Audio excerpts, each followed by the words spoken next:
평생을 참는 것이 미덕이라 여기며 살아온 우리 시대의 어머니들에게 화병은 단순한 감정의 문제가 아닙니다. 가슴속에 켜켜이 쌓인 세월의 응어리이자 차마 밖으로 내뱉지 못한 눈물들이 몸의 통증으로 피어난 서글픈 훈장이기도 합니다. 오늘 소개해드릴 60대 정숙님의 이야기는 누군가의 딸이자 아내, 그리고 어머니로만 살아야 했던 한 여성이 잃어버린 존재감을 되찾아가는 내적 여정입니다. 정숙님은 수십 년간 가슴을 짓누르는 답답함과 명치가 꽉 막힌 듯한 통증으로 고통받아 오셨습니다. 병원 검사 결과는 정상이었지만 그녀의 가슴 속에는 늘 꺼지지 않는 불덩이가 들어앉아 있는 듯 했습니다.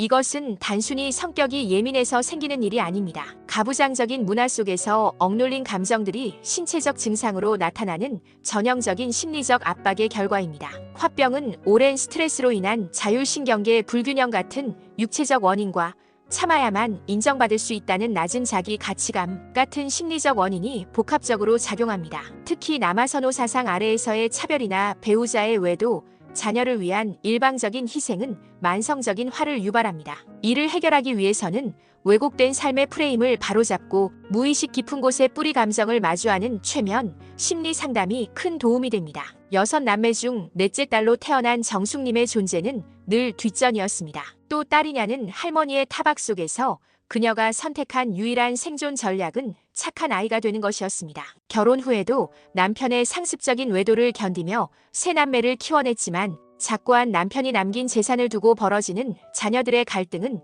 그녀의 마지막 인내심마저 무너뜨렸습니다. 상담실을 처음 찾은 정숙님은 손을 떨며 가슴을 연신 쓸어내리셨습니다. 저는 그녀의 고통이 얼마나 깊었을지 온전히 들어드리는 것부터 시작했습니다. 현재의 통증에 집중하자 그녀는 누군가 달궈진 돌덩이를 명치에 박아놓은 것 같아 숨이 절반밖에 안 쉬어진다고 고백했습니다. 감정 점수는 이미 한계치인 10점이었습니다. 우리는 이 통증을 출발점 삼아 무의식의 깊은 유무를 발굴해 나가기로 했습니다. 먼저 EFT 감정 자유기법을 통해 가슴의 답답함을 다독였습니다. 확언을 반복하며 타점을 두드리자 정숙님의 호흡이 조금씩 깊어지기 시작했습니다. 겉에 쌓인 불안의 흙을 걷어내자 비로소 숨겨진 기억들이 떠올랐습니다. 감정의 다리를 타고 거슬러 올라간 곳에서 우리는 30년 전 남편의 외도를 알게 된 젊은 날의 정숙님을 만났습니다. 아이들 때문에 죽지도 못하고 속을 다 태우며 살아야 했던 그녀의 목소리에는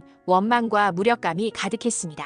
우리는 거기서 멈추지 않고 그 원망의 뿌리가 시작된 더 깊은 곳으로 내려갔습니다. 마침내 도착한 곳은 놀랍게도 엄마의 뱃속 태학이었습니다. 정숙님은 몸을 웅크리며 차가운 한기를 느꼈습니다. 이번에도 아들이 아니면 당장 쫓겨날 줄 알라는 할머니의 서슬퍼런 목소리가 들린다고 하셨습니다. 나오기가 너무 무섭고 내가 나오면 엄마가 더 힘들 것 같다는 태아의 압도적인 죄책감과 공포가 생생하게 전해졌습니다. 자신이 환영받지 못하는 존재라는 이 근원적인 상처가 바로 평생 그녀를 괴롭혔던 화병의 진짜 뿌리였습니다. 60대의 그녀를 괴롭힌 분노는 사실 태아 때부터 울음 대신 삼켜야 했던 존재의 부정의 공포였습니다. 이 얼어붙은 감정이 60여 년간 그녀의 안에서 스스로를 보호하기 위해 가슴을 뜨겁게 달구며 소리 지르고 있었던 것입니다. 이후 상담에서는 태아의 공포를 집중적으로 다루며 자기 돌봄을 실천했습니다. 정숙님은 매일 아침 거울을 보며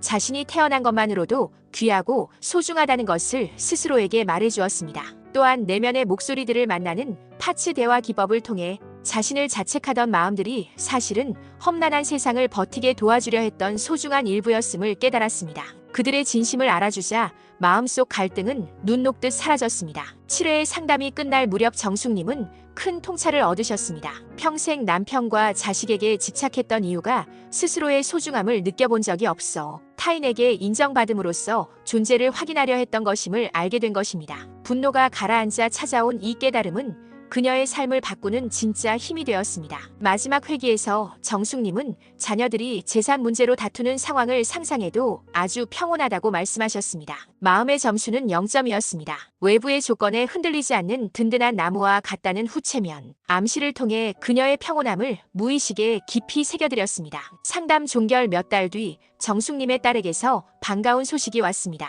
어머니가 요즘 친구들과 등산도 다니시며 표정이 너무 밝아지셨고 덕분에 형제들도 화목하게 지내려 노력 중이라는 감사 인사였습니다. 상담실 안에서의 변화가 실제 삶의 변화로 이어진 것입니다. 마음의 문은 언제나 안에서 열립니다. 평생 나를 지우고 살아온 모든 분께 말씀드리고 싶습니다. 당신의 가슴속 불덩이는 당신이 나쁘거나 약해서 생긴 것이 아닙니다. 그것은 당신의 무의식이 이제는 제발 당신 자신을 사랑해달라고 보내는 간절한 신호였습니다. 이제 그 신호에 응답할 때 당신의 삶에는 비로소 진정한 평화가 찾아올 것입니다.